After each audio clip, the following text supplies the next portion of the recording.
ఏ మూర్తి మూడు మూర్తులుగా వెలసిన మూర్తి, ఏ మూర్తి ముజ్జగంబుల మూలమౌ మూర్తి, ఏ మూర్తి శక్తి చైతన్యముక్తి,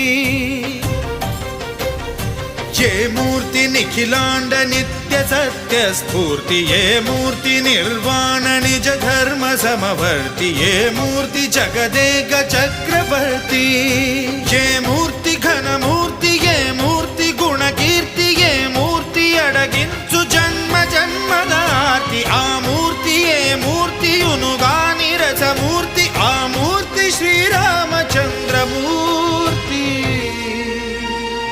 తాగరా తాగరా శ్రీరామ నామామృతం, ఆ నామమే దాటించు భవసాగరం.